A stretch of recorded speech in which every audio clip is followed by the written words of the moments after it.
where you are in your life now. Are you facing some challenges? Are you confused? Like what you do is not working for you, or you're working on something and you're not achieving it. Then you say, if you haven't been in that situation, you will be in that situation. It will come to you. If you are now in that situation that you're confused, nothing is working for you, it's okay, because you're not alone. We're all been in that situation, and those of us we haven't faced that situation yet, we will, because that's called life. Life is full of challenges. In life, sometimes nothing will work for you. In life, you will get confused. In life, what you work on so hard, day and night, it doesn't work for you. Again, that's called life. That's how life is. Life does not give you what you want. Life always gives you what you deserve. Or if you think of success, whatever success means to you, success is not something to chase. Success is not something to go after. Success is something you attract by the person you become. So what's that mean? That you need to keep working on yourself day and night. Sometimes you talk about big things in the world, you try to change the world, but you haven't worked on yourself to change yourself. You see, everything starts within. Everything starts with yourself. And sometimes when we are in that chaos, when we're in the situation that nothing is working for us, we need someone to help us. We need to listen to something. And I have been in that situation. I'm going through that situation at the moment. But I always find something for myself to use it that can make me calm. It can keep me down to earth. It can give me hope that, hey, it's okay. These days, this situation will pass. And I found this amazing video. It's a long video from Eddie Pinheiro. He's amazing. He's so calm. He's sharing about his journey of life in different stages of his life.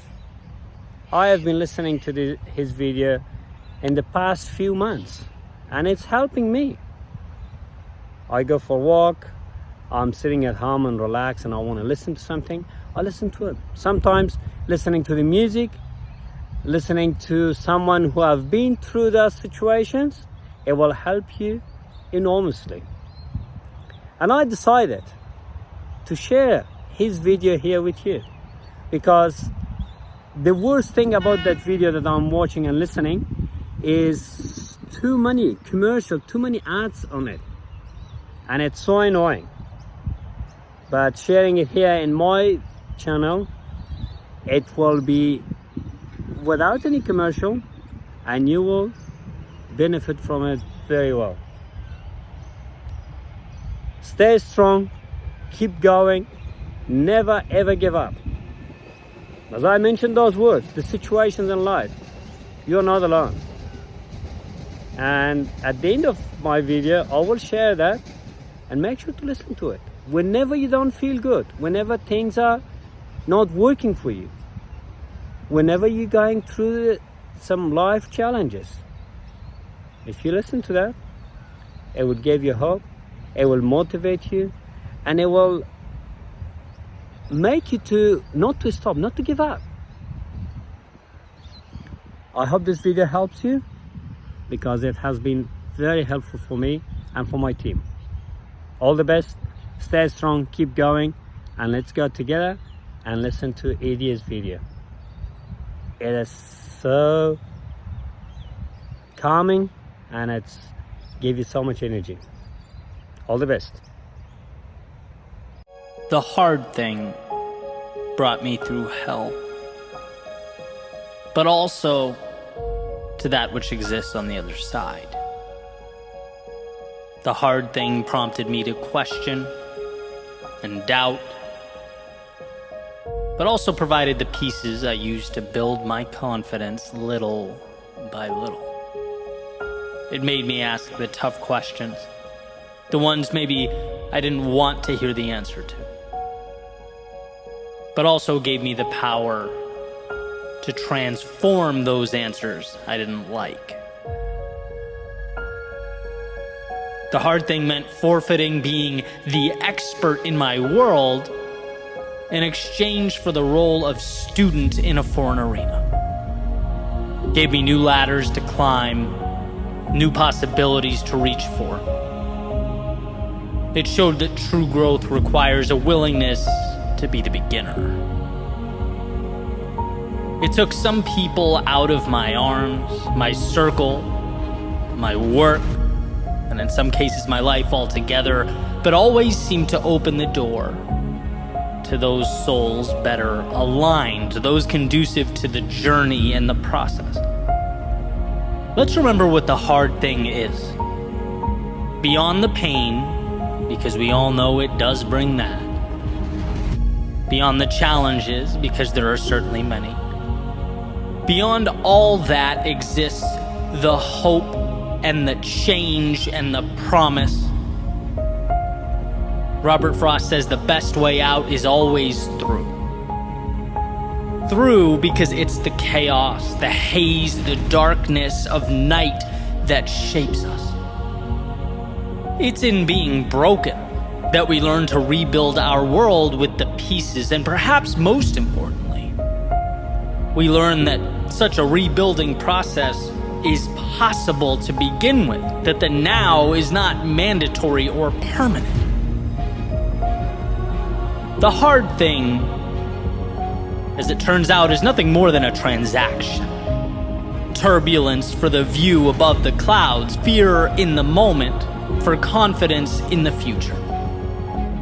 It's learning that although life sometimes appears to paint a picture of conformity and helplessness, there's always a path leading to the very place we need to go. It just asks we find the courage to walk it. Churchill has said, the pessimist sees difficulty in every opportunity.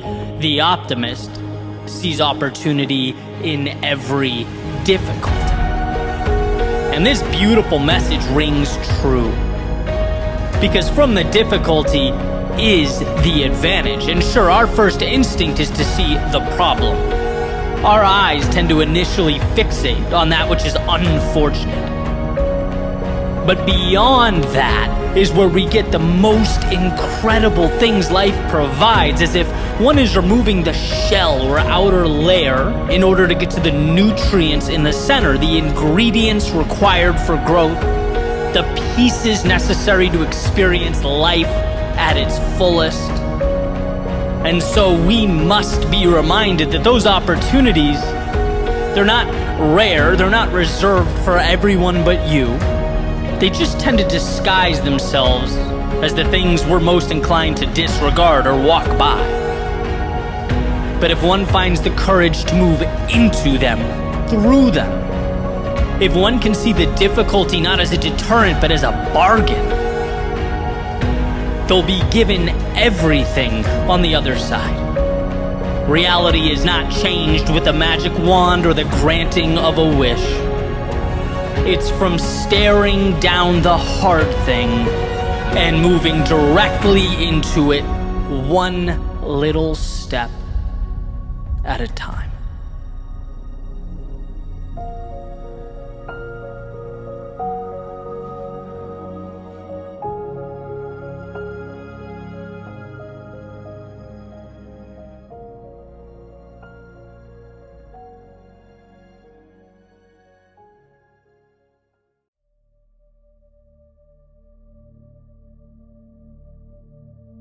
What does it mean to be a little better every single day?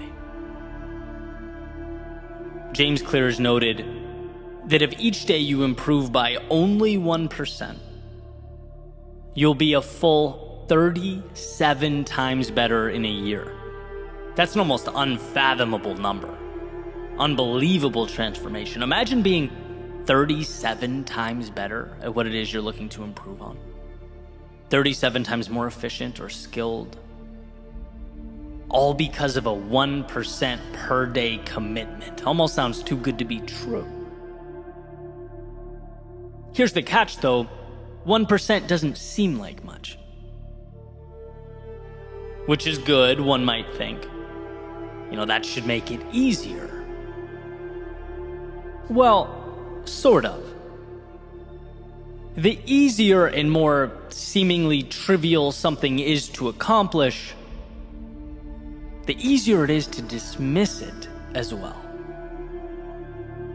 We've all been there, that maybe not today, maybe tomorrow. No big deal. We don't lose anything. And that's what we must learn to wrestle with. Right? Jim Rohn puts it this way. He says, being successful is easy. The issue is that being unsuccessful is easy too. Saying yes to the little things you know you need to do is easy. But so is saying no. Putting your phone away to work on something of substance, yeah, that's pretty easy. But watching just one more TikTok or Instagram or YouTube video, that's easy too. Putting your shoes on, going for a walk or run, heading to the gym, hey, procedurally, pretty easy. Not that complex. But talking yourself into just going tomorrow instead, also a rationalization that's pretty easy. And that's essentially the question. Which easy are you going to go with? How do you put yourself in position to select the right easy? Well, like so many things, it starts with the worldview and flows out to the tangible actions we take in support of that worldview. First things first. We have to know that the biggest advantage available is seeing the small things as so much more than small things. It's refusing to fall victim to the disappointment and burnout associated with hoping for one huge jump, a miracle solution, the answer that will change everything. That's deceiving. Winning looks small and consistent. Progress is boring, it's mundane. It looks like deciding on what matters and then making a pact with yourself every day to keep your own promises. When most would fall off or push things to tomorrow, it's seeing your commitment as everything. Knowing that the people who manufacture significance in their lives, they treat what others would call silly and trivial as life and death. They make the details into the whole storyline. So yeah, it might be easy for someone else to walk away. But when you have given yourself no other option but to succeed, the little steps to make it happen requires zero thought or internal deliberation. The person who gets into shape over the course of 6 months, they're not going to be the one who found a secret diet, bought a piece of equipment on Amazon. They didn't do the necessary thing here and there when they had their fleeting moments of inspiration.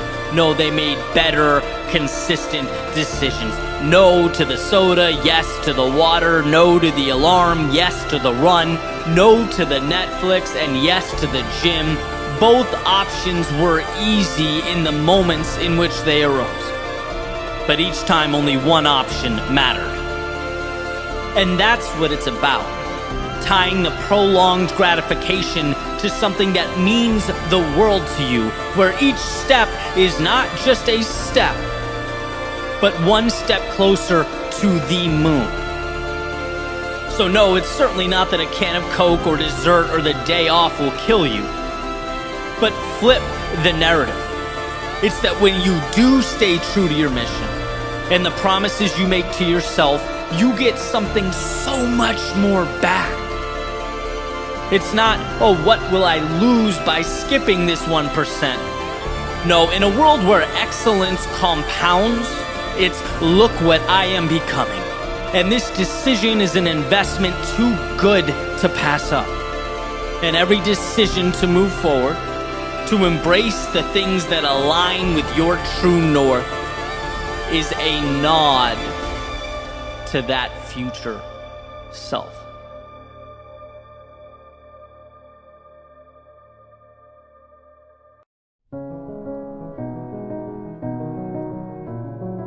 Remove the lifelines.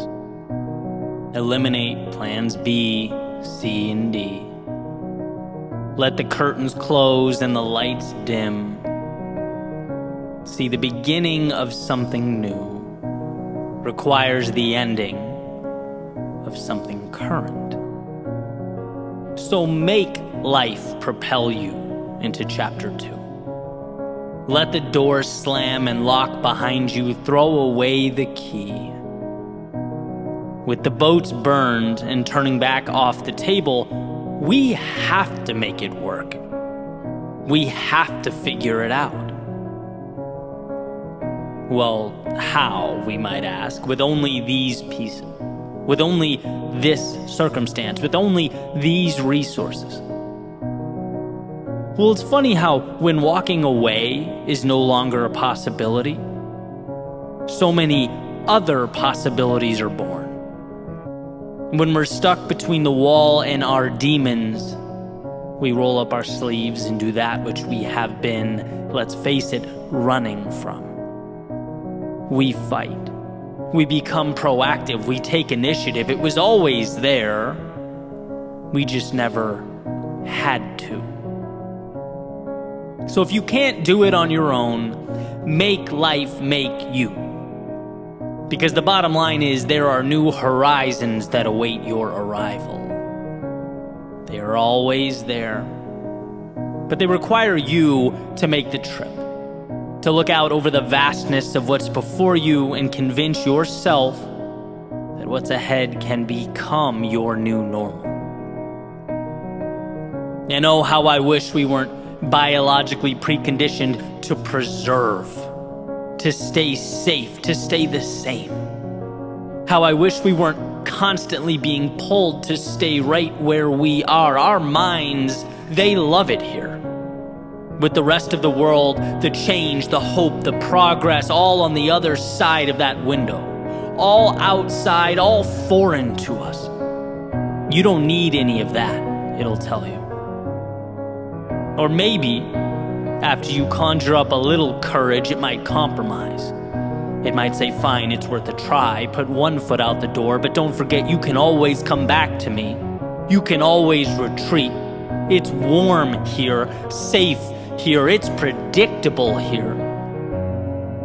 The mind wants you to know that when things get tough, mediocrity and comfort are always right behind you, ready to embrace you with open arms.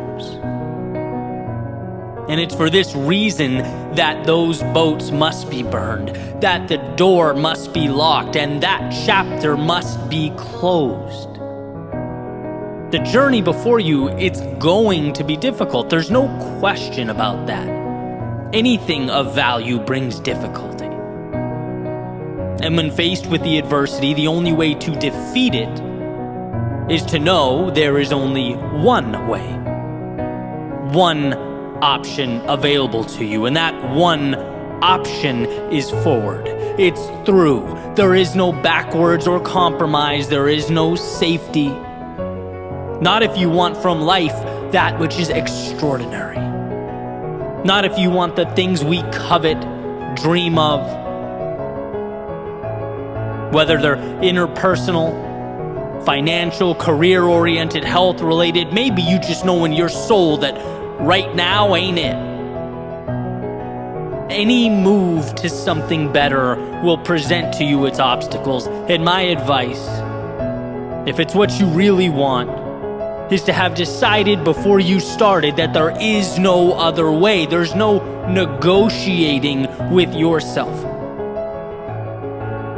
Because if you allow that door to be cracked, life will kick it open. So point the compass north and dismiss any notion that what's comfortable is more important than what's meaningful. When you're cold, nothing is more appealing than that warmth. But warmth is deception, a short-term ploy for you to forget what really matters. An illusion. See, cold subsides, but victory is forever. Knowing that you pushed forward when most wouldn't is forever. Transforming potential into strength when your knees shook is forever. So burn the boat. For no other reason that there is no way forward so long as there remains a way back. Make life make you win. And where most would look around and see evidence of defeat, you'll find again and again in the same quote-unquote evidence the tools to build ladders to new beginnings and bridges to new worlds. There's a saying that I love, that most of life's successful people were too ignorant of the odds to know their accomplishments were considered at one point impossible. And I love it because it highlights that there was never a fallback option, a concern for the statistics. There was no worry or exhausted energy on what if. Rather, it was constant building and adjusting, finding ways over, through, and around the walls that inevitably stand before us. There was no way home, so they pushed forward into their greatness. And so can you, whatever shape, form, or color greatness looks like in your eyes, whatever mountaintop appeals to you, if you want it, if you're willing to decide before you go that you will one day stand amongst the clouds, peering out at that world you deemed wasn't against you, but for you, anything is possible.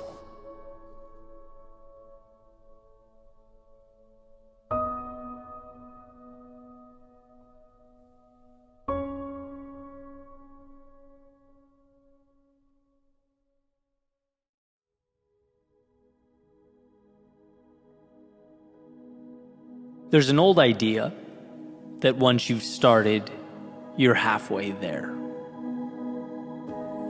How does that make sense, one might wonder? Once you've started, you've only just begun. And that's true, technically. But here's the thing. The journey, the ins and outs, ups and downs, trials and tribulations, they can all be dealt with. They knock us down from time to time, no doubt. But we learn, we adjust, and carry on as we move forward.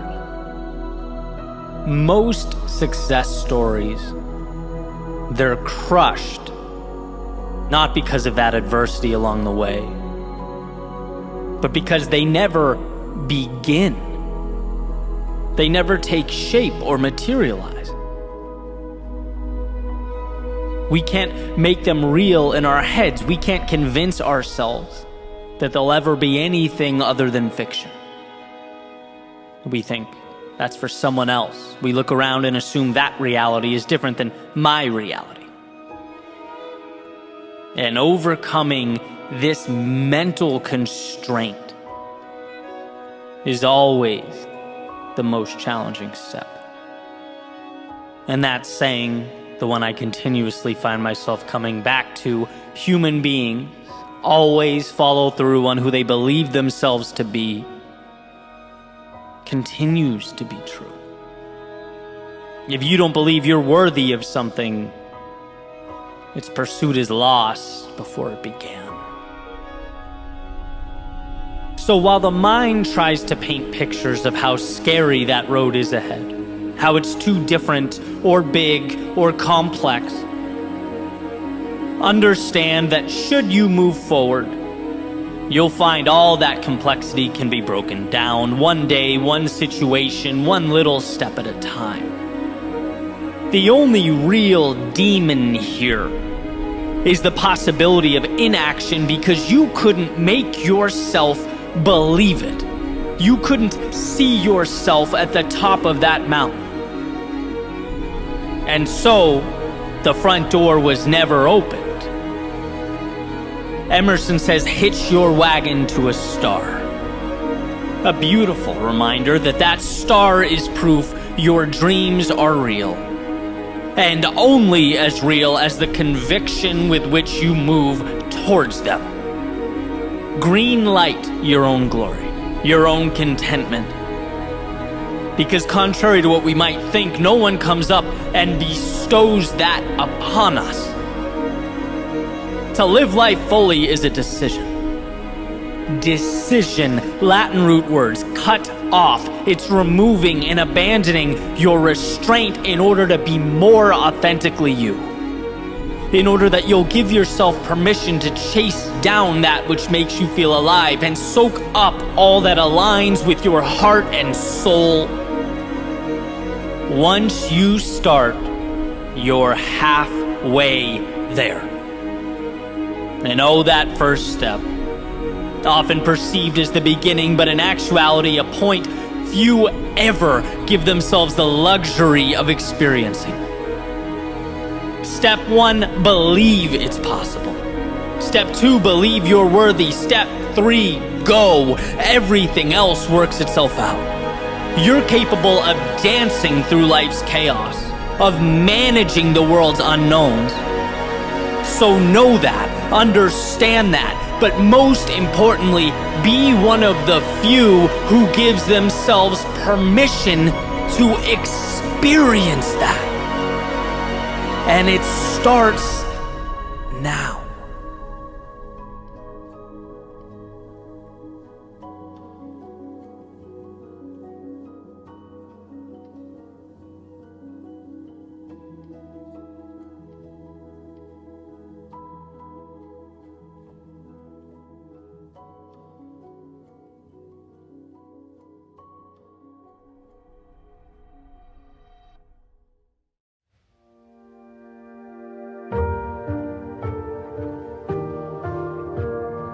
Don't think so much.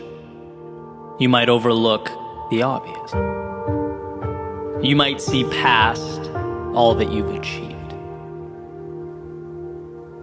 Don't move so quickly.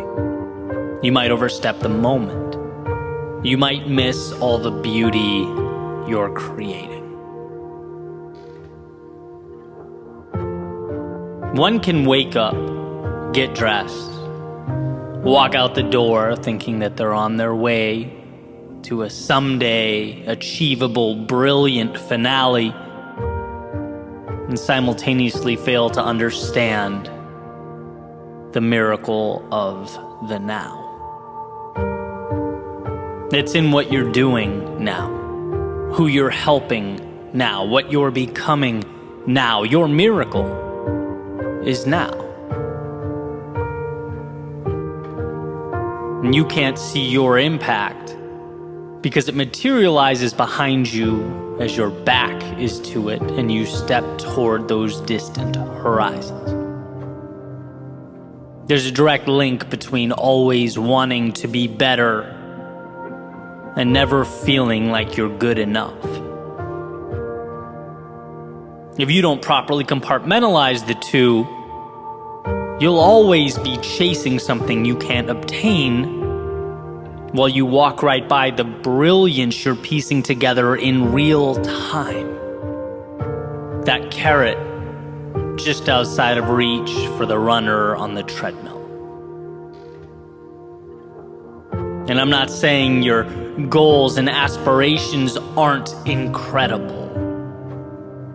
I'm not saying you aren't one in a million. I'm not saying you won't shock, change, add unparalleled value to the world. No, that's most certainly possible. But I'm saying you're doing that now, too. Like, right now. You're not on a trajectory to someday be one in a million. You are one in a million on a trajectory to live life fully, to further expand, explore. as you should. But let's not lose perspective along the way. It's hard to watch someone who has changed your life feel like they're not good enough. It just is. It's hard to watch something so beautiful feel like they must first evolve before they're worthy. And it's like, sure, I get it. We celebrate visible, tangible successes, the innovators and CEOs, world-class talents, people who have built the present and will build the future. But notice, there are no ceremonies for the ones who lift others up every day, who lead by example, who show up again and again when they're going through their own private hell. There are no record books for them. But I'll tell you what, if there were, you'd be there. And if I could remind you of that every day, I would. The small things you do not feel so small to those around you.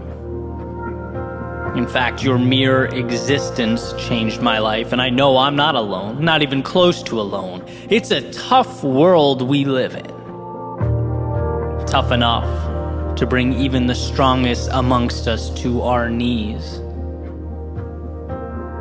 Yet you think you're flawed and insufficient. I ask, compared to what?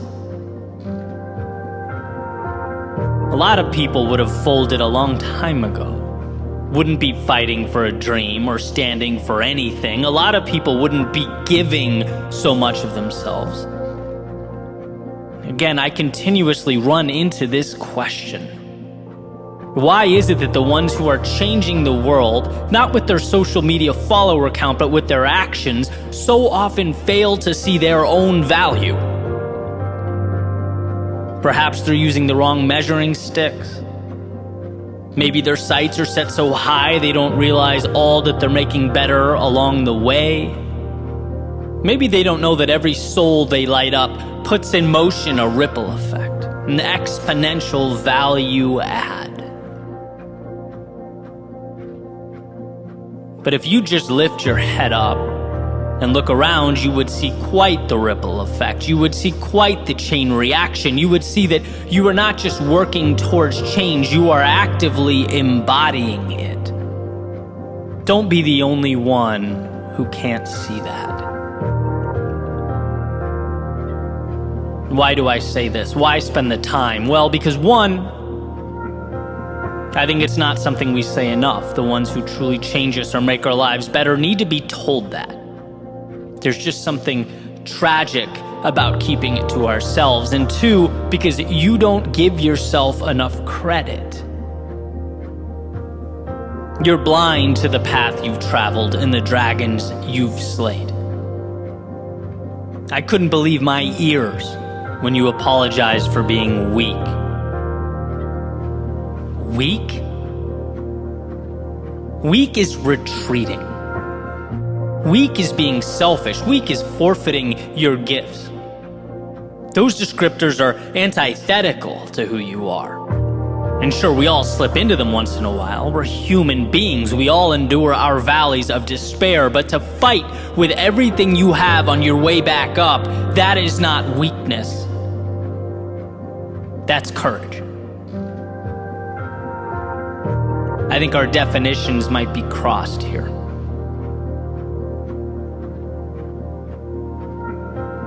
See, I'm a firm believer that absolutely we have to be our own greatest critics, no doubt. But the value in that, the expectation, is that it's coupled with a commitment to also be our own greatest allies. Are you? Are you your own greatest ally? Because sometimes I'm not so sure. Do you see how much light you bring to the world? How much better people around you are when you enter a room and smile, when you listen to them and their problems, when you inspire them by making decisions with so much at stake, when you don't let the hardship of your past keep you down. And I know how hard it's been. I'm telling you this because maybe you don't know. Maybe you talk so much about what the future will be and how big and incredible things will become that you overlook the parallel worlds you are creating with each step along the way, a pilgrim, a wanderer in search of an impact you are already making. So look, keep your head up and your expectations high. You will do remarkable things. But don't be afraid to look over your shoulder and see that you already are. Don't beat yourself up for not yet arriving at an imaginary place while you change the world along the way. Give yourself the same grace and compassion you would give to me. Allow that for yourself. Don't think so much that you overlook the obvious. You just might see past all that you've achieved. And don't move so quickly that you overstep the moment. You might just miss all that beauty that you're creating. This isn't a pep talk. This is me holding up a mirror so that you can see the value add. You're not merely an IOU to some future self. You are all the people around you whose lives you make better every day, the lives you touch by being you.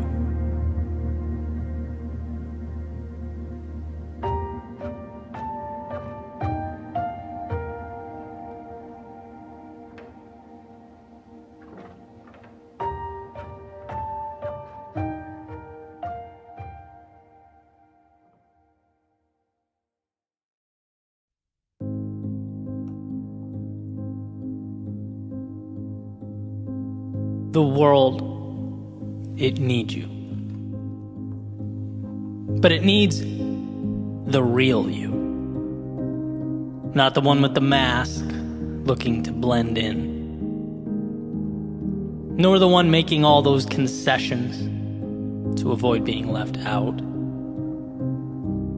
No, the real you. With your flaws and your insufficiencies, your strengths and your gifts, your hopes and your dreams. It needs the you that so often hides away underneath that blanket of caution and skepticism. The you that's coupled with vulnerability, more easily ignored than brought to life with conviction, but that's the you this world needs. When I was younger, I seemed to separate life into two categories. Me in one, and everyone else in the other. And guess which of the two categories I assumed had it all figured out? In my mind, I was the one, the only one who didn't know. The one who was winging it, stumbling my way through each and every day. All those other people, though, they not only had plans, they had the right plans. They knew the right details, but I didn't. And so in my head, me being right required I necessarily look to them. I follow their lead. Since there exists an established correct path, that must be where I steer the ship. But then some time passes. You grow older, maybe pick up a little wisdom along the way, and you realize that no one really knows what they're doing. There are very few objectively correct roads that must be traveled. Life is not a paint by number, it's a blank canvas. And understanding this changed the image in my head. From one of me knocking on the door of a party everyone else was at, to visualizing almost 8 billion individual souls running around trying to figure things out in the limited stretch of time they have here on planet Earth. I realized I had at times felt small only because of the gravity I attributed to people who were just trying to figure it out themselves. And the point, certainly not to diminish anyone else's journey, it was to give myself permission to embark upon my own. It's just hard to do that when you view everyone else as one collective, all-knowing entity, as opposed to 8 billion people just like you with thoughts, fears, hopes, and plans. The question is not what is the right thing to do here. The question is, when will you allow yourself to venture out into the world and find what the right thing means for you? That's what's required. And the world will be better for you having found it, because after all, no one sees life like you do.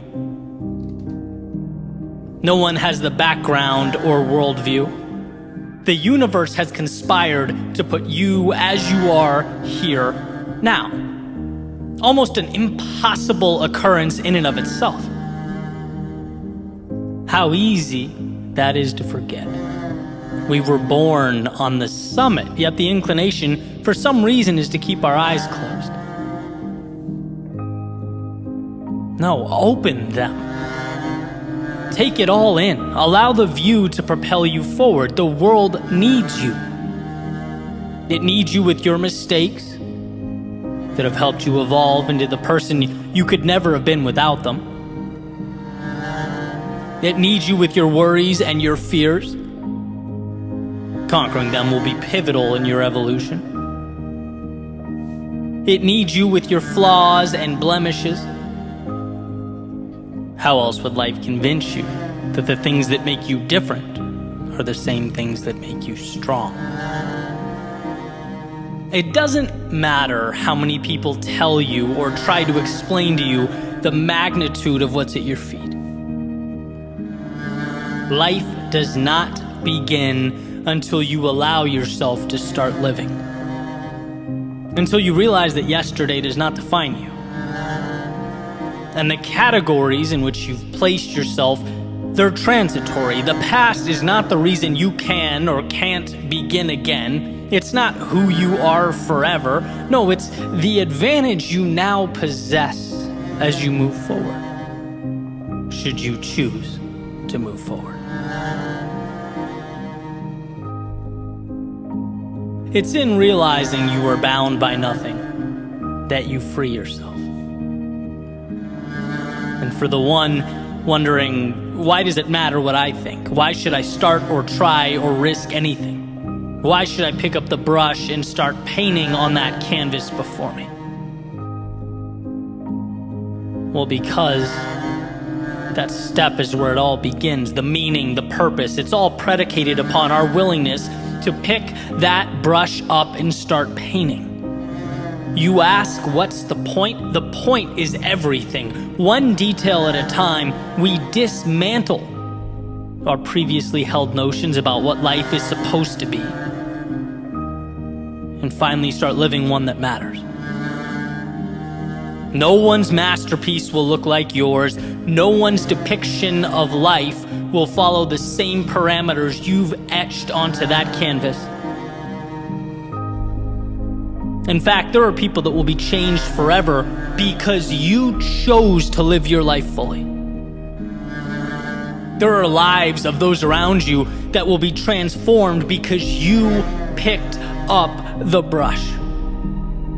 There are stories that will now end in triumph because you found the courage to start, to see light in yourself.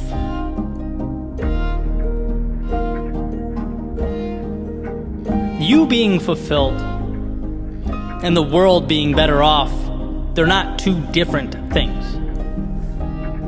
When you live a life true to yourself, when you let go of the have-tos and step into the get-tos, the world experiences the luxury of the beauty that comes next. When you fill your cup up first, you're able to then replenish those around you. That's not nothing. So who are you? Beneath the characterizations, beneath the roles you've taken on, beneath what you feel you're supposed to be, all that. Who are you, and will you give life to that person? Will you be that courageous? After all, that's what life is. It's not a game of right and wrong so much as it's a game of courage. The ones willing to take the leap end up worlds away from where they began. So my ask of you is that you begin tearing down those walls created in your head. The ones that accumulated over days and months and years. The ones that box you in or keep you out, that suggest you are anything other than that 1 in 400 trillion miracle, ready to embark upon the ride of a lifetime. And sure, it means shedding the comfort of obscurity, the safety of projection. Looking yourself in the mirror and saying, I am worth it, and there's more out there, means without question you are taking off the training wheels, dancing with vulnerability. But it also means when that time comes and you look back on how you lived your days, you can say, I truly lived. You can say that the world needed me, and I had the courage to heed its call.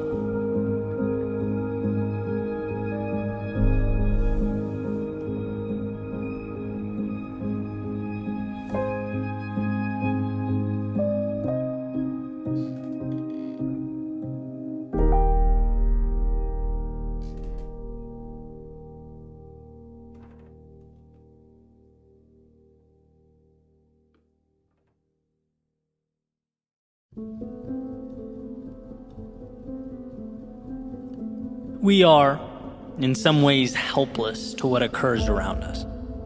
There are things that are beyond our control. But the gift we possess, our power, if you will, is the ability to determine what we let in, how we internalize the externalities. We are responsible for being the gatekeepers of our minds, protectors of our worlds. There's a little saying that I aim to live by. It's incredibly simple. Basically, the idea is, if something is not a net positive on your life, start working to eliminate it. If there's a person that is draining, creating more negative than positive, then they don't deserve to be in your world. Stop letting them in. If there's some place you're going that doesn't align with what you value, start working to eliminate that destination from your day to day. Stop letting it in. If you find yourself constantly thinking about worst case scenarios, it's always, well, what if this goes wrong or that goes wrong? If you find yourself missing the opportunity and instead spotlighting the problem, start working to identify and isolate those thoughts so that they can be eliminated. Stop letting that stuff in. The great part about having so much control over our lives and our perspectives is that we get to choose what gets our time and attention.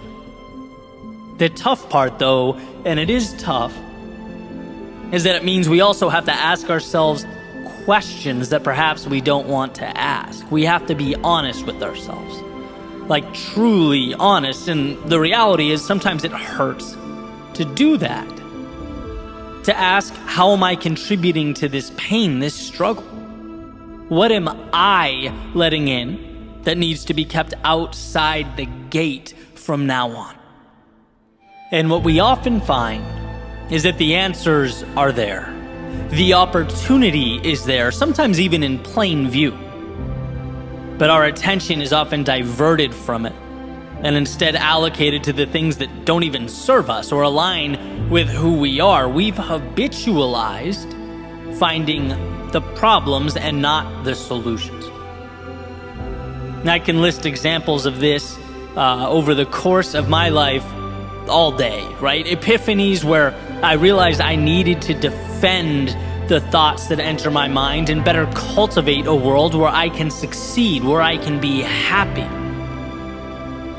Money, for example, the switch from seeing it as a scarce resource, something that everyone's fighting over, how to outmaneuver the guy to the right of me, how to get my hands on this elusive object. Nope. Block that mentality at the gate and let in instead the idea that money is merely an exchange of value. How can I be more valuable to more people? Where value goes, wealth follows. Or as I've talked about before, the injuries I deal with so frequently, right? Keeping the poor me, or I can't deal with this, or whining, I'm willing to put in the work, why won't life let me succeed? Keep all that outside the gate and let in, here is an opportunity to get better in other areas. I can't lift. Maybe I'll take a month or two to crush cardio, to eat better, to build mental acuity. Find a way. Or maybe it's that person who made their way into my life that over time became a net negative. That we've gotten to the point where our coexistence takes away more than it adds. They no longer belong inside the gate, in my world, right? Only let in people who do make your life better. And we have control over all of this. It's about accountability. It's about personally understanding the authority you have over what comes in and what stays out. Very few things in life are just because. Things exist in our day-to-day because we have, somewhere along the line, allowed them to be there. So take some time to see yourself as the gatekeeper of your world. Audit what you're letting in and what you're keeping out. To do so will set you up for a life on your terms. A life that's not wasted, or even merely endured, but one that's lived to the fullest.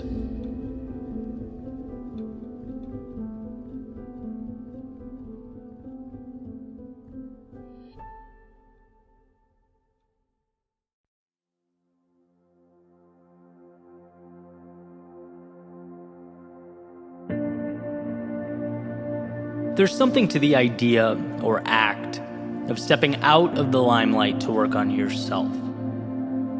To quote unquote disappear for a particular period of time so that with a laser-like focus, you're able to build and develop the skills that will make you great at what it is you want to do. In a sense, we're not created out in the world as much as we're created by what we do behind the scenes. The thousands of hours spent dedicating ourselves to a craft, right? We enhance our value and capability by doing the often monotonous, unglamorous things day in and day out, and those results out in the world are merely a reflection of that work. And that's what makes excelling in any given area so challenging. There's something counterintuitive about performing to an audience of one. Dancing to no applause, exhausting time and energy, resources, so that you can cling to a promise. But that's also why excellence will always be reserved for a few. Open to everyone. But ultimately a few end up there, right? The same way a finish line is open to everyone, but ultimately reserved only for those willing to put in the hundreds, if not thousands of practice miles to start the race, run the race, and complete the race. There's a substantial amount of sacrifice involved. The outside world is its own chess game. It requires courage and innovation and a willingness to step into its great unknown. But ideally, in doing so, one would be armed with the competency they've acquired when no one is looking. It's a result of their own dedication and commitment. And I actually started thinking about this during a Q&A I did recently, where someone asked if I had any thoughts on how they could start a speaking career, right? I'm like, sure, happy to give my thoughts. First and foremost, understand it's a long play, so be willing to endure that bumpy road, that journey. There's no magic formula that makes you an MLK-esque orator overnight, right? You work forever to capture a fragment of that excellence. And someone kind of chimed in, giving me a hard time. We know, Eddie, you hate marketing. And I'm like, marketing? It took me a second to connect the dots.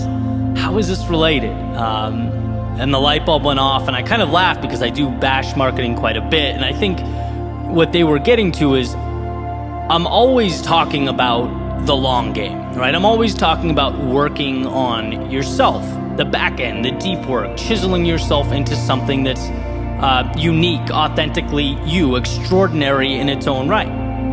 Or being so good, as the saying goes, they can't ignore you. But at the same time, it would be pretty ridiculous and stupid for me to say marketing is not important. Marketing's pivotal, ingrained in some capacity in everything we touch. You have to be able to effectively communicate why something is valuable, obviously. But I think there is a misconception and genuine misunderstanding in today's day and age with regard to adding value, with regard to rising to the top of a niche or making an impact. We see flashy posts and ads and videos and think, that's the target.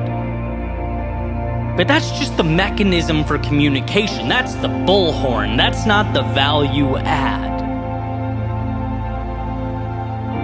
In Cal Newport's deep work, he mentions how difficult it's becoming for us to break away from the social media and the push notifications and the emails, and in solitude, do the kind of work that really moves the needle, that propels our greatness and makes us better at what it is we're looking to be great at.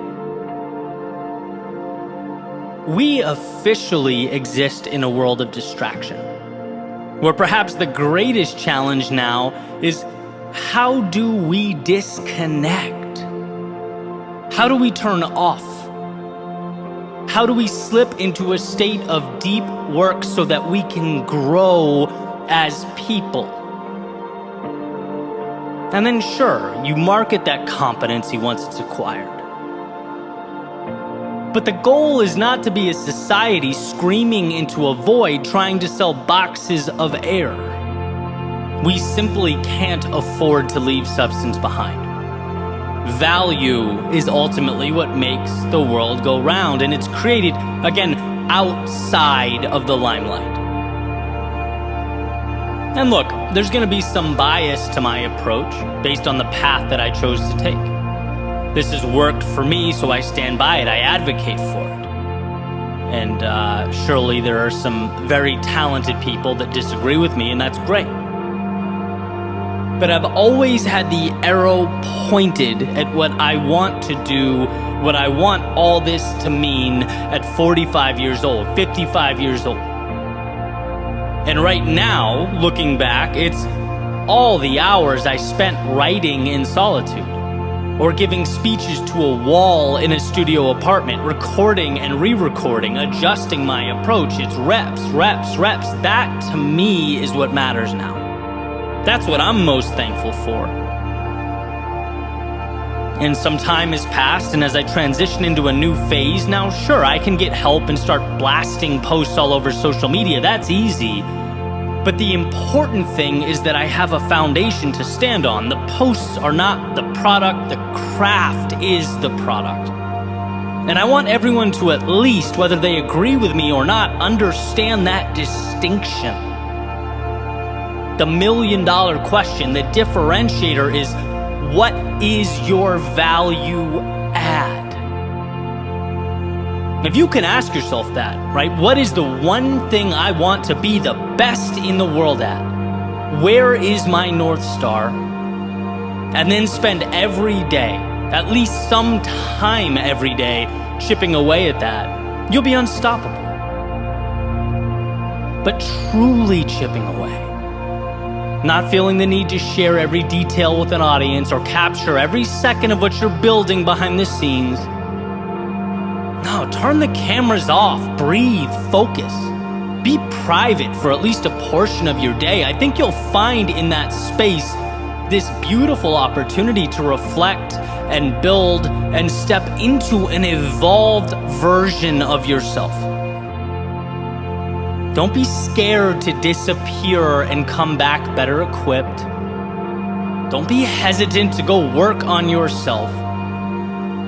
If you're talking substantive impact, true value add, it's always the people willing to put in the hours, to do the things that most people are not willing to do, target, identify the areas that make the difference, and then hammer those repeatedly. And look, I get it. You have to, in a lot of cases, give up some of the now in order to reach an ambitious goal in the future. It's a trade-off. It's hard. But life is about trade-offs. And maybe this message isn't for everyone. But if you're listening to this and you want to achieve some semblance of excellence in a given area, it's inescapable. It means falling in love with a pursuit that's time-intensive. It means showing up and putting in the hours, often for little short-term validation. It means solitude, because getting better is more important than attention. One of my favorite quotes is, "Confidence is earned." Well, you earn that confidence by showing up and committing to the things that truly matter, that make you stronger. Sometimes we must step back to leap forward, disappear as we are in order to reappear as we wish to be. Real work happens when no one is around you. Can you trust yourself enough to bet on that process? Believe in that road, in that journey? If yes, you'll position yourself for opportunities and experiences that exceed your wildest imagination.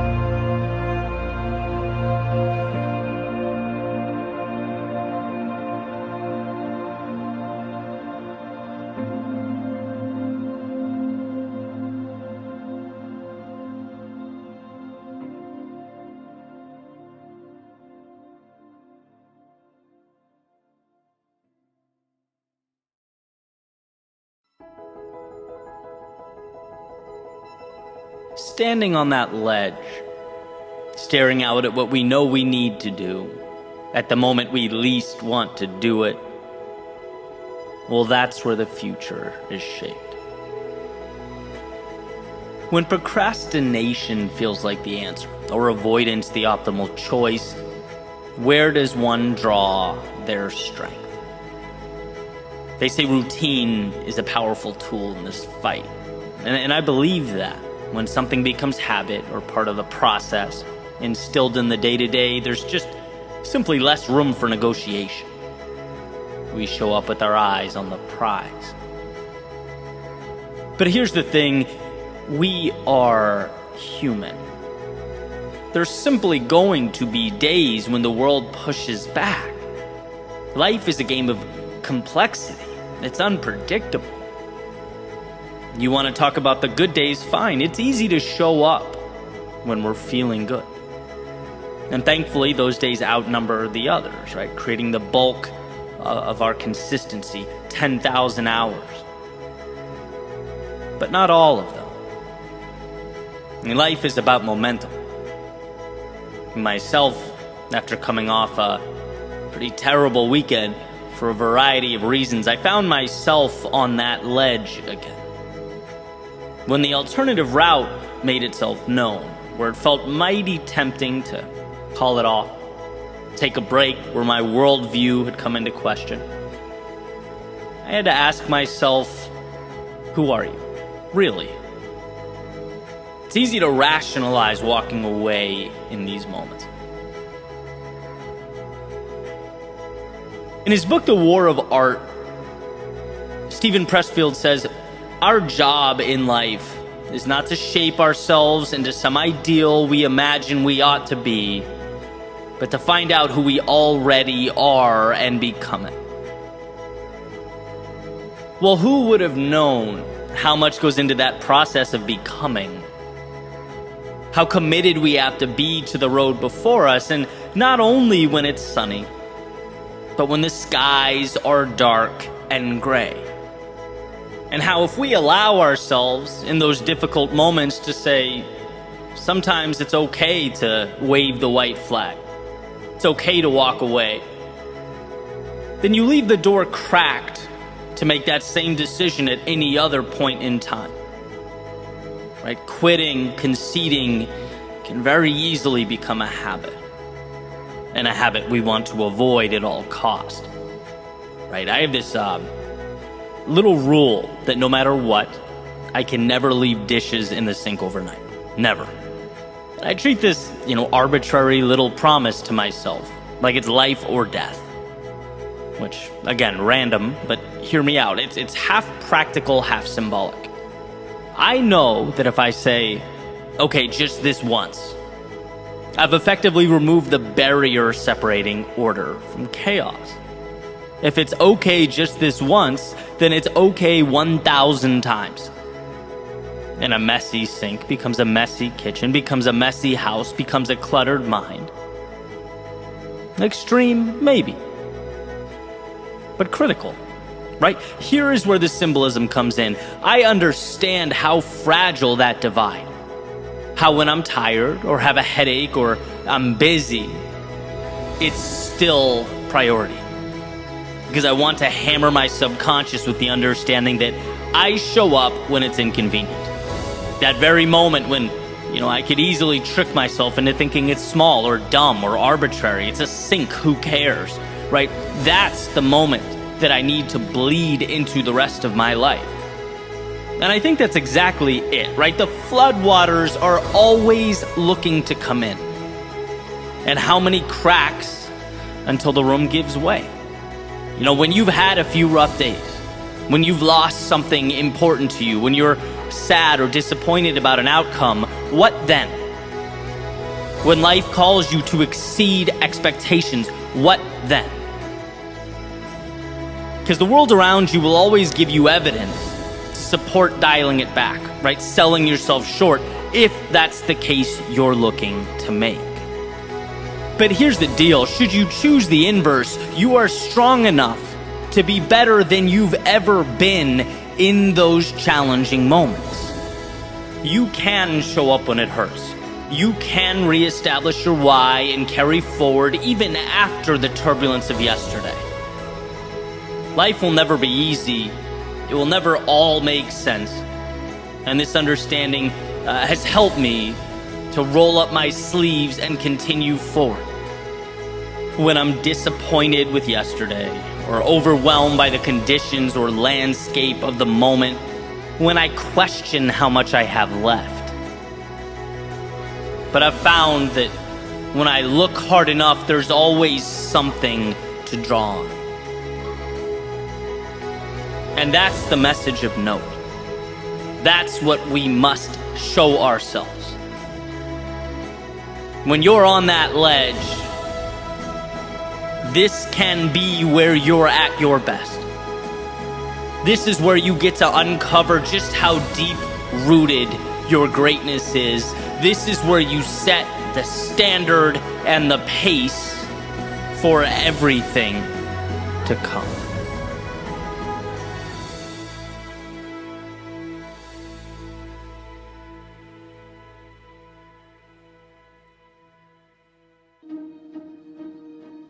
In John Maxwell's book, The 21 Irrefutable Laws of Leadership, he talks about momentum and how the saying, if you can't take the heat, then get out of the kitchen, doesn't quite get it right, advocating that it should instead be, if you can't create the heat, then get out of the kitchen.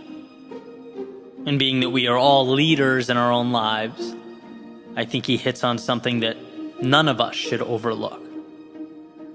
The power of momentum, of not waiting but creating. Reminding ourselves that we are not spectators, sitting in the stands and simply reacting to or complaining about the events taking place below. No, we have the ability to change the things we do not like and create the ones that don't yet exist when we know they should. Too much of the time we react to that metaphorical heat in the kitchen, as John alludes to, forgetting that we can dial it up or down.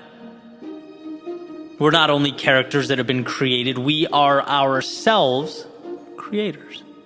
And I talk a lot about mental shifts that have changed my life, and there are plenty. But perhaps the most important was the realization that I can do something about the things I don't like. And I know that sounds simple, probably even obvious. But I look back at various stages of my life and am blown away by the amount of things I tolerated for years and years simply because I gave it no thought.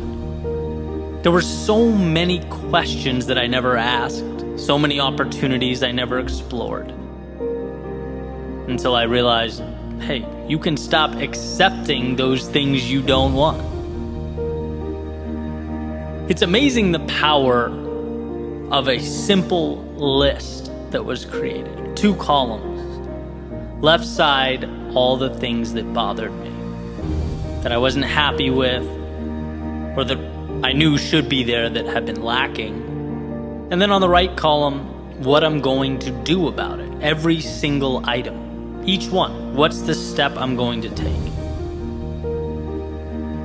And I just poured my heart onto that paper, and it's like you look down and feel like you have finally moved into the driver's seat. There's something incredible about knowing that you have taken control, something satisfying, knowing that you're not just accepting what falls out of the sky and lands in your hands. Right? Especially since we seem to have this proclivity to box ourselves in. Human beings are amazing in their ability to adapt. But the danger is when we adapt to and normalize a reality that falls short of what matters to us. The danger is in forgetting that nothing happens without momentum, and momentum is self-made. One of my favorite stories is about a man walking through the circus. And he sees these enormous elephants, each with one end of a rope tied around one of their legs, and the other end of that rope connected to a chair. The man, as he's walking by, he's curious, asks one of the trainers, "Hey, isn't that dangerous? Couldn't the elephant easily break free and get away if he wanted?" And the trainer says, "No. See, we started doing this when they were baby elephants. And when they were babies, they couldn't physically break free. They weren't strong enough. And so over the years, as they grew and became bigger, stronger, it never dawned on them that by simply pulling on that rope or walking away, they could break free. These chains might as well be invisible."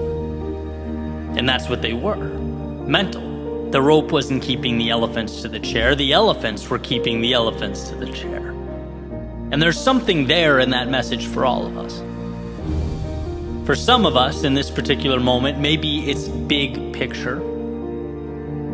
For others, maybe we're at a season of life where it's simply creating momentum in some type of smaller capacity. And I travel through these ups and downs personally all the time. I think that's a healthy thing. It's a sign that you're looking for that growth. You're checking the world around you for those imaginary ropes. Recently, I went through a period where I just felt too long had gone by without something significant happening. I needed to create momentum. And so I asked Well, who was I reaching out to? How was I pushing myself? What was I doing that scared me? What was I doing that was growing? How could I take things up a level? All these little levers of opportunity are all around us, but we have to know to look for them, to see them and pull. And it's truly an incredible thing. You do that, and you start to feel the movement underneath you, the momentum, the excitement, because you're trying new things, you're taking new risks, talking to new people.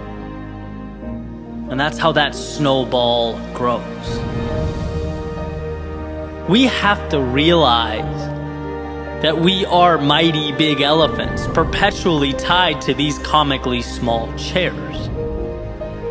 We have to create that heat in the kitchen, because we're not only capable, we are ready. We are equipped to move forward. See, the moment is never going to be perfect. The momentum will never come to be on its own. Those things wait. They wait for you to stop watching life go by and click start on the stopwatch. Yeah, time has always ticked away, but it will never mean as much as it's about to now.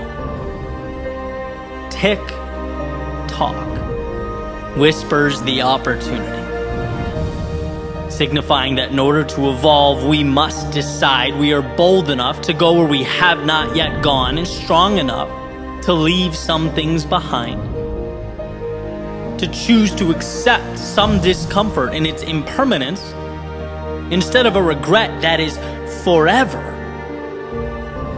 And that's a trade that demands we look into the future and find value in the unseen. It's a move that says the seconds ticking by mean too much to dishonor them by not making the most of what's around you. And those answers are always there. At the end of the day, that's what it's all about, right? We make decisions without even realizing we're making them. To accept the current moment as fate is to choose what you're given over what is possible, over everything that's out there, available for you. It's never too late to pull on that rope around your foot, to be who you, as the saying goes, might have been. Know that in your world, nothing consistently shows up or exists without your stamp of approval. That will always be true. Nothing carries on without you allowing it to do so. And that understanding will be the difference between the ground level and the exponential heights you are capable of reaching. The creation, the email, the phone call, the ride, the book, the period of time, the step out the door, any and all of life's seemingly unremarkable characteristics. Within them is your ticket to greatness.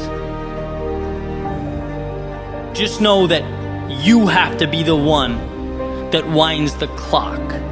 You are the sun around which everything else revolves, the architect that makes something of value from them.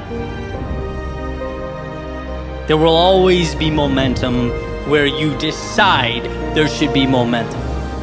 So pick your head up, open the door, and step out into the world of potential that awaits.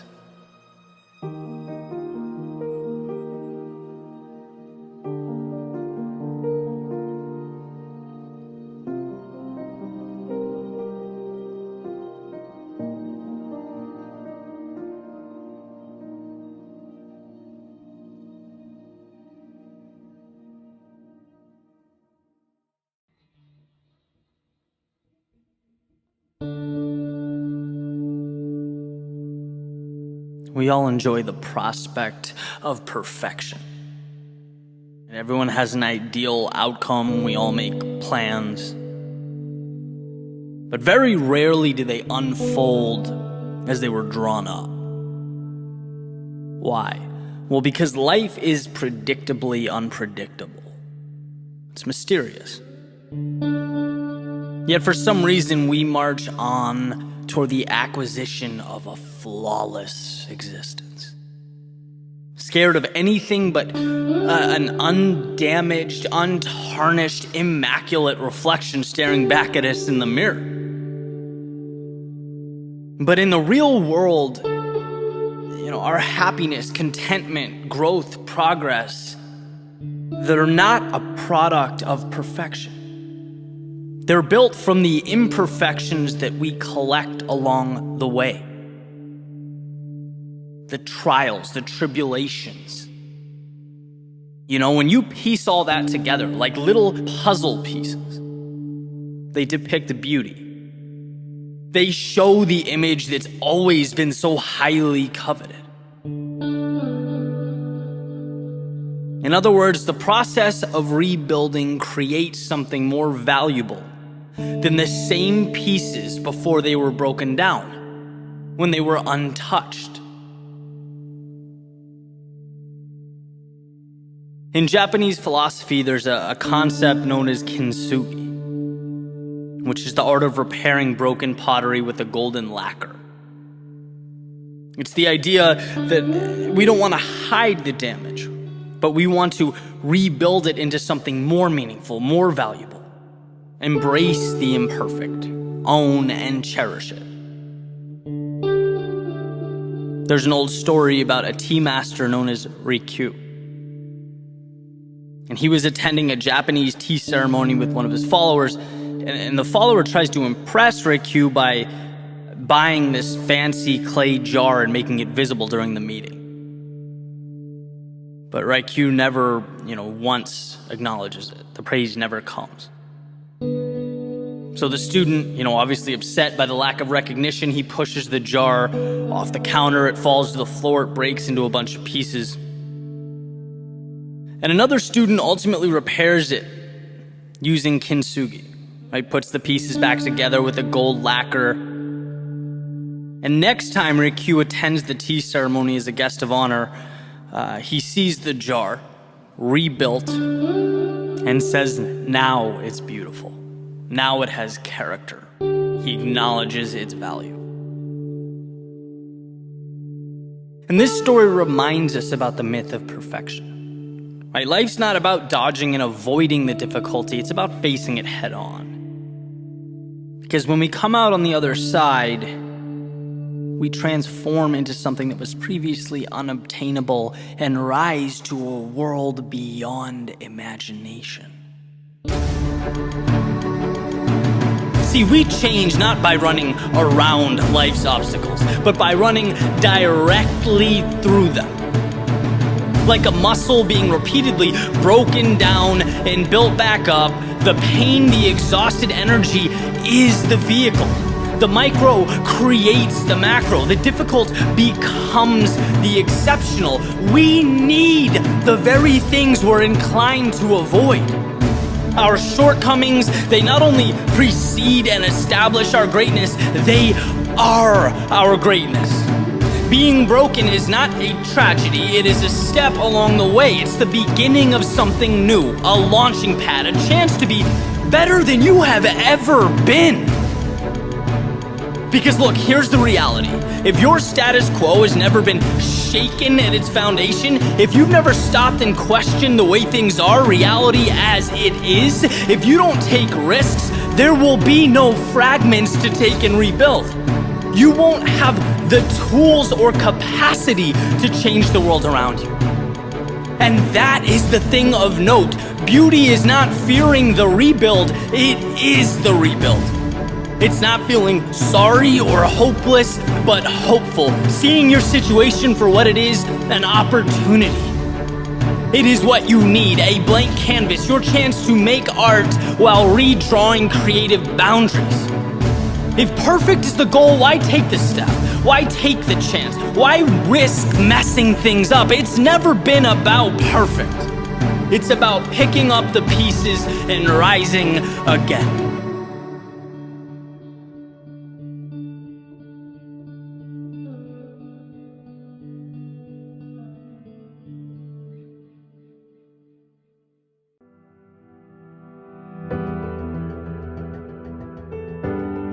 Looking back, and understanding what you might have done differently is a source of strength.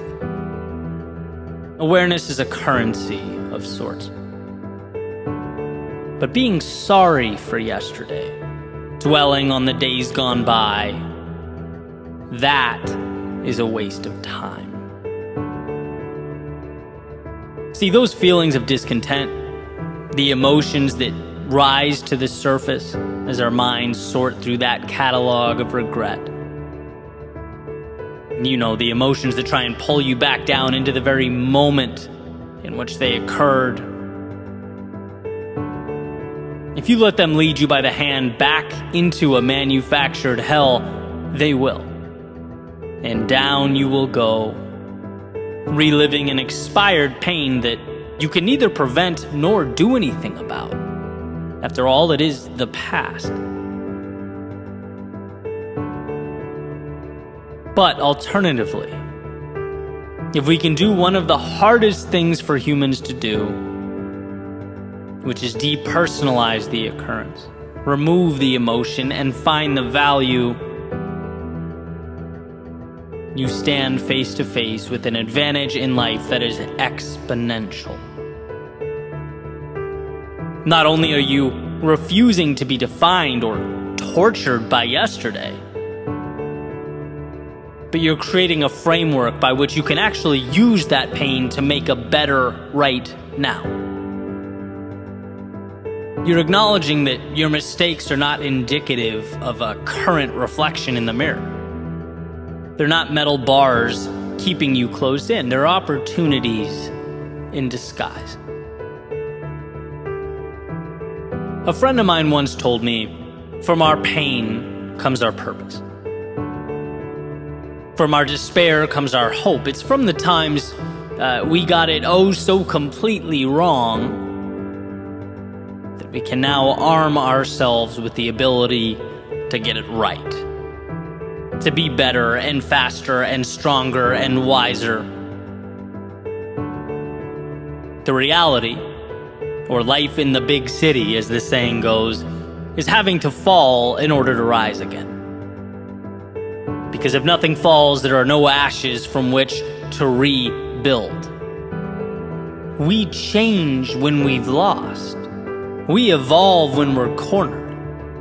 We become more when life shakes our worldview. There's power in this suffering. That is, if you choose to find it. And that's always a decision that's ours to make. Again, those same memories that can pull you down if you let them can also be used to elevate yourself higher than you've ever been.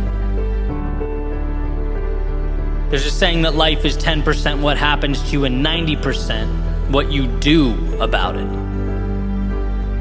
And when you think about it, it's obvious. Because knowledge is only as powerful as our willingness to put that knowledge to work. Yesterday's pain, its lessons, can be the very reason you transform, evolve to a higher version of yourself, but that's only if you stop using those lessons as an attack on your self-esteem. And start seeing them as the gateway to tomorrow. Otherwise, they'll remain that ball and chain around your ankle. Is the mistake that cost you your business, maybe the inaction that fractured a relationship, a swing and miss that hurt your pride somewhere along the way, are they going to remain sources of pain in your mind, mental images or reflections of where you fell short? Or are they going to fuel the comeback, the sequel? When we fall, we're given one of life's greatest gifts, a part 2. Armed with the knowledge we otherwise would never have had. Armed with an understanding that with the failures comes the strength. As I've grown, I've placed more and more emphasis on thinking. How do I perceive myself? Because when that slips, life is never too far behind. But when you capture and maintain a healthy perspective, things seem to improve along with it. Not because thinking makes it so, but because how we think prompts how we act, and how we act changes our lives. It's that simple. So the question, okay, that happened. Now what does it mean to you, will always be crucial. What are you going to do about it now will always be imperative. And if you look, you'll find that opportunity everywhere. I was thinking recently about all the books I've read, all the podcasts I consume, and there are a ton, right? But how valuable is that information if I don't act? How much could any of it mean if it's consumed and then forgotten? A memory with an image and a title. I'd be better off reading one good book a year, listening to one podcast, and injecting that wisdom into my life immediately, acting on it, using it to manufacture momentum. Right? If the acting is more important than the knowing, why have I not placed greater emphasis on the action? Like 90% more emphasis. And I think that's a question we should all be asking. And so let's move from the book example back to the thinking, reminiscing about our mistakes, the times we let ourselves down.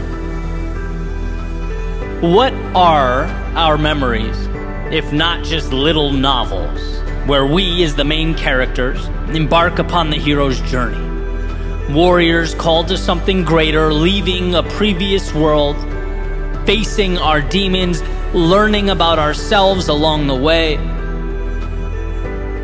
Perhaps cut short, left without a conclusion, only in need of an ending. And these painful experiences are essentially us walking around with novels unfinished in our heads. We've done the work, we've learned the lessons, endured the pain. And rather than continuing to revisit that discomfort of the moment, that stopping point, rather than dwelling on how we shut the book after the conflict occurred, let's open it back up and integrate that value, that lesson into the present. Let's grow from it. Let's evolve because of it. That's what's so beautiful, so exciting about the future. It hasn't happened yet. It's in your control. You're painting that picture now in real time, and so how convenient that you fell yesterday. Now you have an opportunity to be stronger today. And how incredible that you learned what actions or inaction was not in line with the person you want to be. Now you have an opportunity to root all that out. And how beautiful that you felt the pain of quitting, of stopping short, of throwing the towel. Now, as you push forward into that great unknown, you have a reminder, a benchmark to compare with the difficulty of the present moment. You can silence the voice in your head begging you to slow down because you now know what the alternative looks like. To put it simply, you are not the same person you were yesterday. Specifically because of what you've been through, you have those mistakes to thank for the meaningful road you will travel. And let that be the expectation. We don't get through life without mistakes. There is no perfect journey.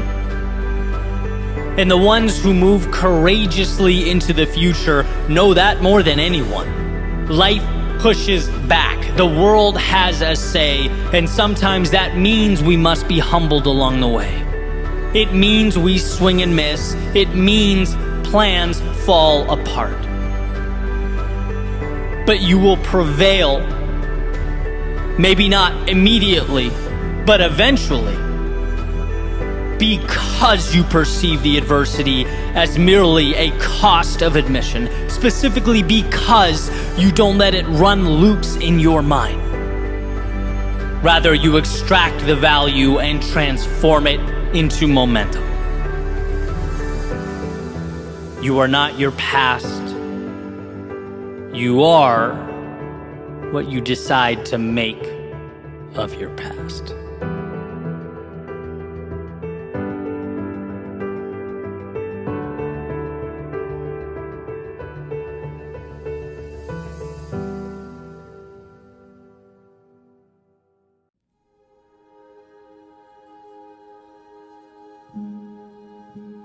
Sometimes I wonder why. Why does this season of life feel like it's one undesirable outcome after another? What happened to the law of averages? When is the win? Where is the light at the end of the tunnel? Why would I continue going in this direction when it feels like that spot on the horizon I've been chasing has eluded me? Why? Why are my results not aligning with my output? It's hard to wake up and do this. It takes all of me to give this much. Sometimes I wonder, where is the delayed gratification everyone speaks of? Where's the fruit of my labor, the arm on my shoulder that says this is why it was all worth it? Why hasn't the payoff shown itself? Why? And why does it seem like every curveball materializes at the worst possible time? Why won't my body cooperate now when I need it most? Why does my mind play with the worst case scenarios? Why does an already challenging path have to be more difficult than it is now? How many ways do I have to feel pain? Why does discomfort follow me around? Why won't life let me shake this? Why?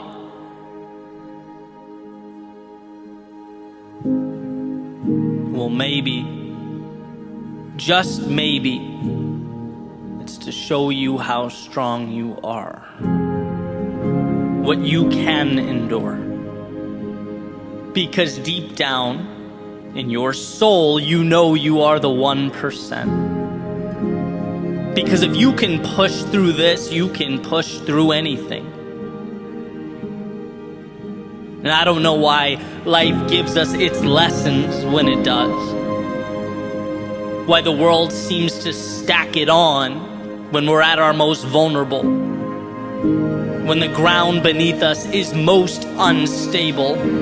But if you can find the courage to step back and see this for what it is, if you can hold on to the idea that this is happening for you, you'll come out of this a different person. You don't need to perform a miracle when you're at your lowest. No, the courage, the power, the strength is in showing up. You need to continue forward. Let go of the week, the month, the year. Sometimes we are tasked with pushing through the moment, the hour, surviving the day. And sometimes there is nothing more courageous than that, nothing more powerful than seeing what it turns into down the road when we look over our shoulders and are grateful we never stopped. So yes, this season might seem like a non-stop barrage of obstacles and misfortune. Why?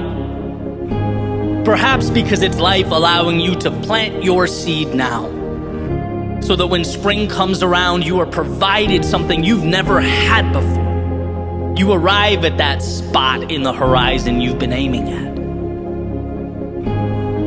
And yes, the results might not feel like they're aligning with your output. Why? Perhaps because when the compounding reaches that magical point, that point of statistical significance, and the desirable things happen then as quickly as the difficult ones do now, it'll all make sense. You'll appreciate it, value it, and be equipped to handle it. And yeah, life might seem to be throwing you curveball after curveball. Why? Perhaps because if you can trudge forward now, when your body's tired, while navigating the trials and tribulations of life, when you can bring greatness into existence under duress, just imagine what waits around the corner. Imagine how you'll perceive those seemingly impossible obstacles that slow everyone else down. There'll be nothing more than a cool breeze and a sunny day as you move towards your best self.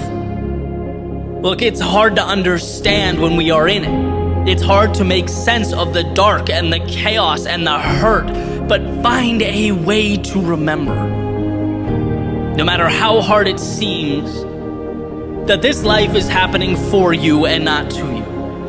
This is the seed in the palm of your hand that will mean something that matters.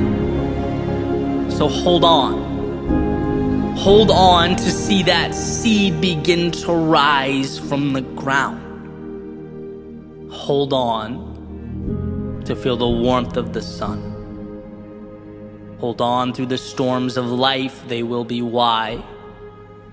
When you look back years from now, you'll have gotten from life that which was once merely a dream.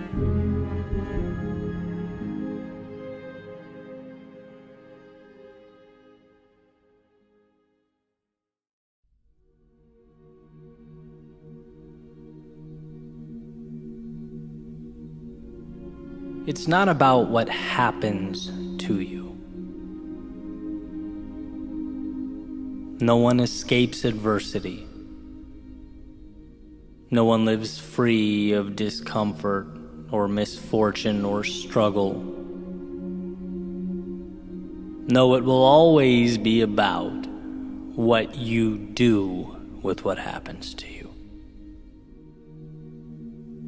In other words, it's not the event, it's the response.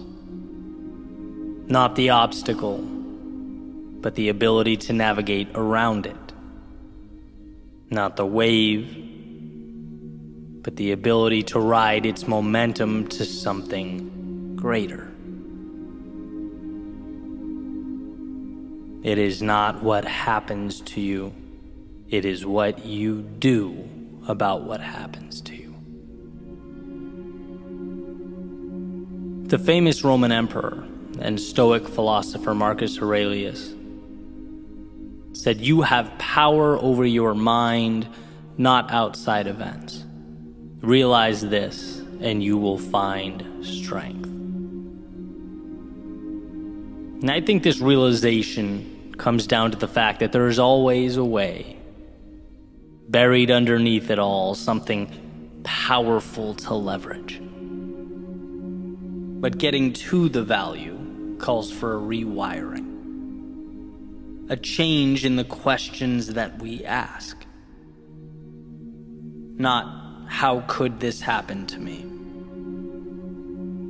But, how can I be better tomorrow than I am now because of what happened to me? Not, can I still be that person or accomplish what I set out to?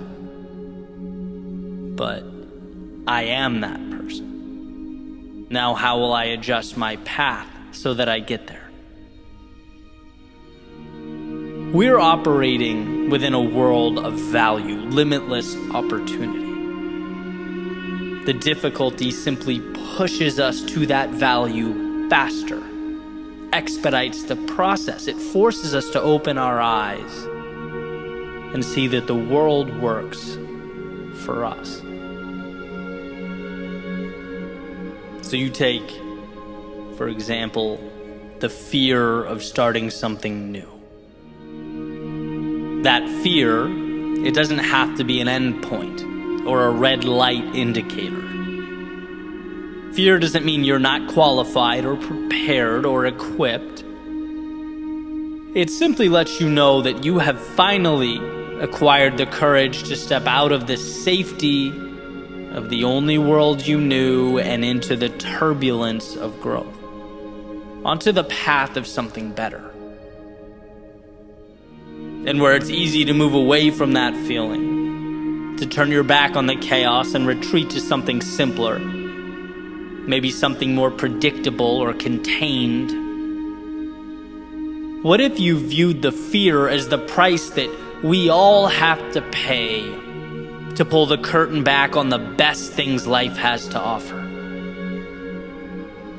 Changing the question from, will I be afraid, to instead, this is important, this is meaningful, therefore it's inevitable that I will experience fear, but what will I do about it? How will I conduct myself amidst the fear? Will I continue forward? Those are the questions that contain the value. Right? I can't keep the water from rising or the walls from caving in. No, that's an inevitability where I'm going. The worthwhile road always has its adversity.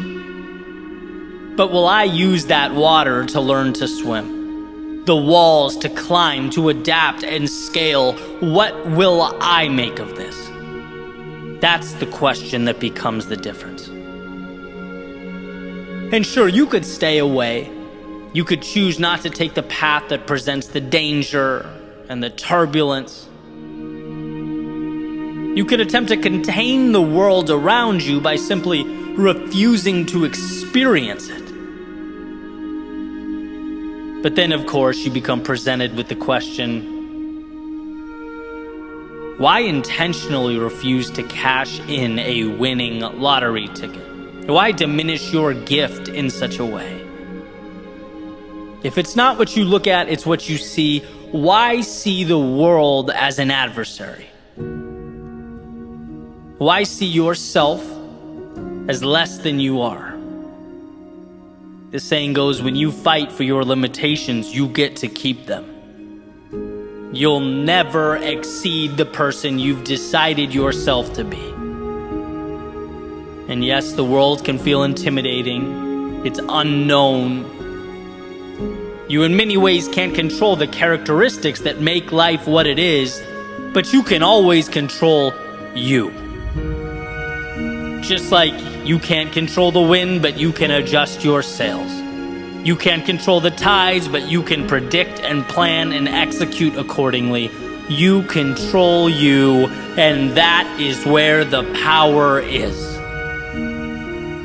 And of course, there's going to be times where that's hard to see, when it's not your first instinct to find the value. Take, for an example, a change, a loss, the end of a relationship, the point where people tend to feel their lowest. It hurts to have something and lose it. To have what you were once so sure about challenged, what you once believed in called into question.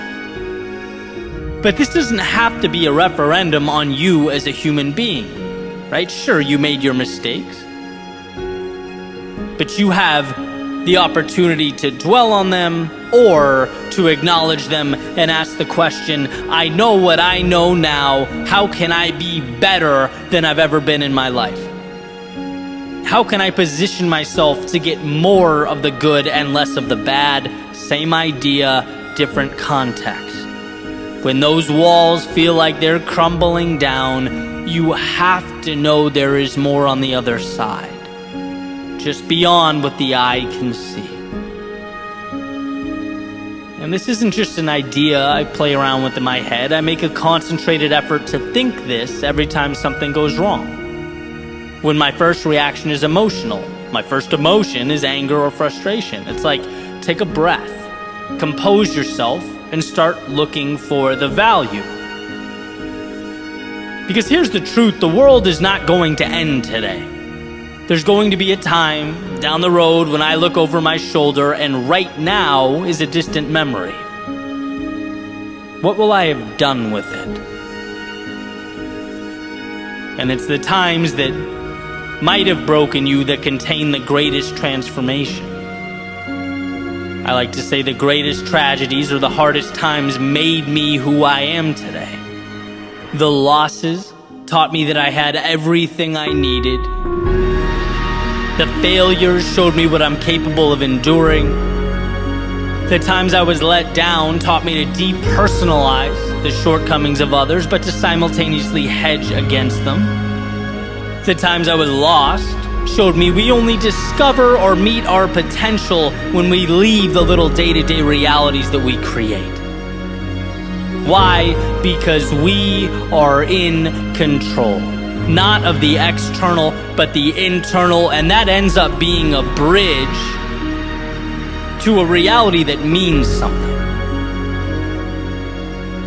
So when you find yourself at the base of a mountain looking up, understand that there are two ways to perceive the climb. You can see it as the gravity pushing down on you, as Earth standing in your way, or as an opportunity to ascend to a version of yourself that previously not only didn't exist, but wasn't available. This is your opportunity. The same opportunity that the vast majority of the world would disregard or misinterpret. That most would feel fear of and be dissuaded by. Most would live in the stories about who they aren't and what they aren't capable of. But not you. You didn't place that mountain before you, but you sure can extract the value from it. All you have to do is decide that you're capable, and that the meaning and the value and the freedom of tomorrow means more than the discomfort of today. If you allow that for yourself, you will become truly unstoppable. Not because the path simplified or got easier, but because the traveler trusted himself to walk down it.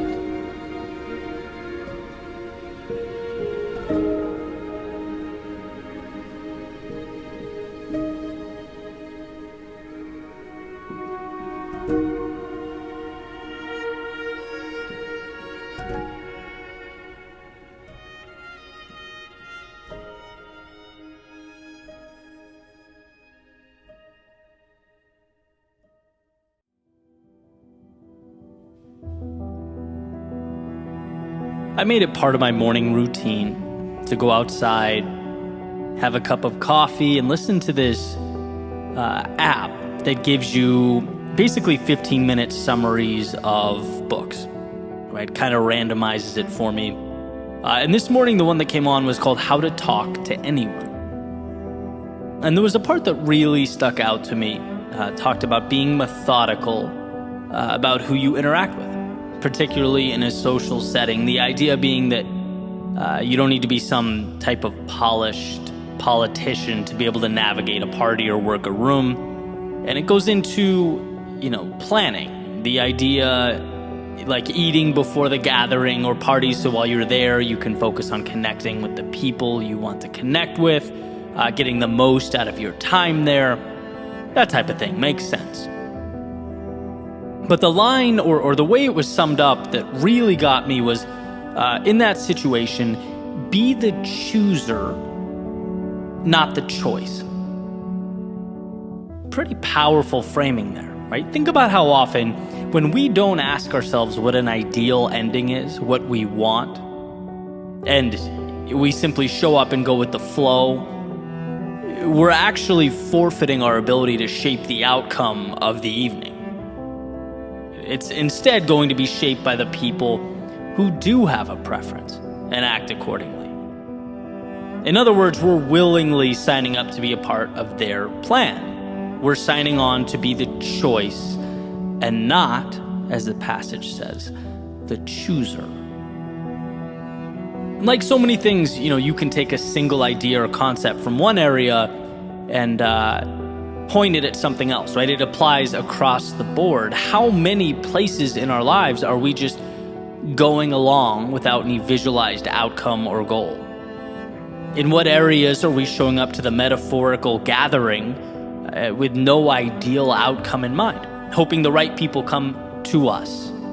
the right things appear to us. And of course, life is messy. No plan's going to be perfect. But there's plenty of truth to that old saying, you can't hit a target that you haven't created, that isn't there. And if you don't take the wheel in these little segments of your life, you can't then be disappointed when things don't happen, when the car doesn't go where you wanted it to go. No, the one holding the wheel will determine that. Now, let's be real, identifying what you want and pursuing it is definitely more challenging, right? It takes more effort and sacrifice. It's emotionally taxing because now there's something at stake. But you also position yourself to now get something worthwhile out of the situation. A situation that you otherwise would have had very little control over, right? I've referenced a few times my 8th grade teacher telling us never to hold our hands up to the sky. And he would clasp his hands together to make this little bowl and hold them out. But he'd say, never just hold them out and hope something falls into them. As the saying goes, hope is not a strategy. And I think there are different levels to this for sure. It's one thing to never think about what you want in life at all. It's another thing to walk into a party and snack on the pretzels instead of connecting with someone, right? They're very different. But when we understand that underneath both of them, underneath all of it, the same principle applies. We can at least recognize where they're happening in our lives. Some small, some bigger, and perhaps more important. Layers to a cake.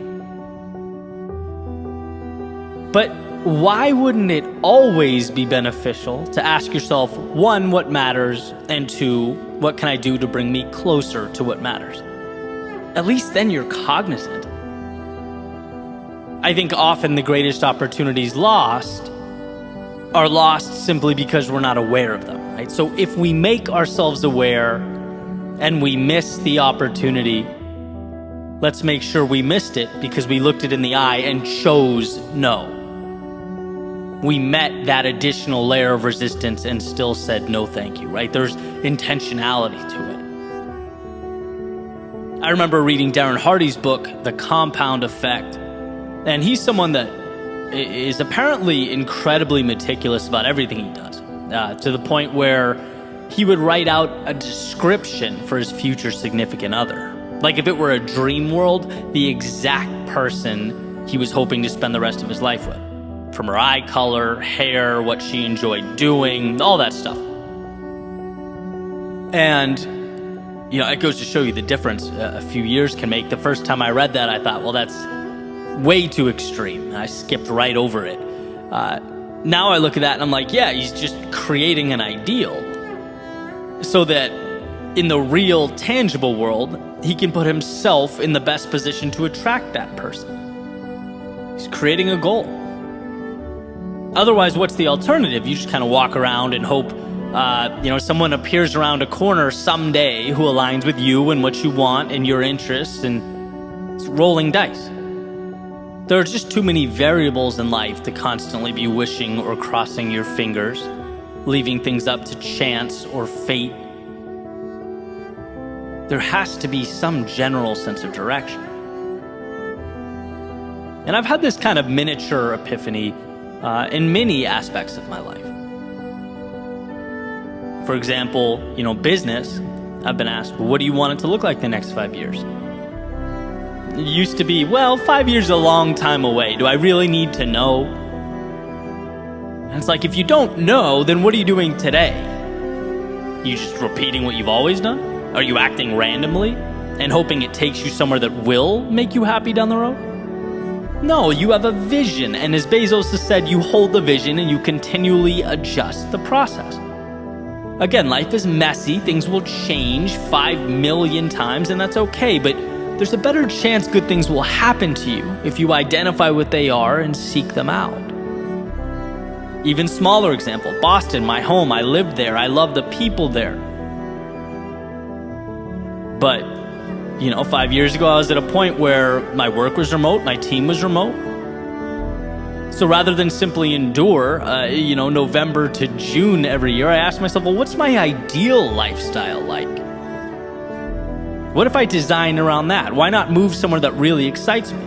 Now I can run in the heat in January in Miami, right? That's not a small thing in my life. That makes me a lot happier. And so it's little things like that. You get the point. From the big things to the tiny details. If you don't choose what you want or choose your path, life will simply choose it for you. And that may or may not, be in line with what makes you happy. Or the idea, as many of us have heard in a different way, if you don't pursue your dreams, you will undoubtedly spend your days working to help someone else build theirs. Without you taking control, taking initiative, life will, and you will become a pawn on the chessboard of life. So ask the questions. Look in the mirror and delve into the aspirations of the person looking back at you. From social events, sure, to your significant other, to your work or business, to your overall life goal. What matters to you? In these various arenas of your life, what does success look like? What does fulfillment feel like? And once you have that blueprint in your mind, you are now on the road to ensuring its construction.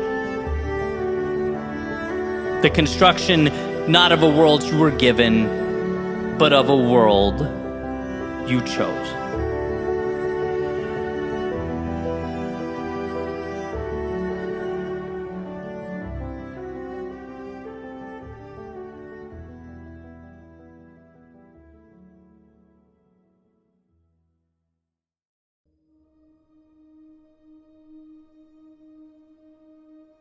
Lead yourself first.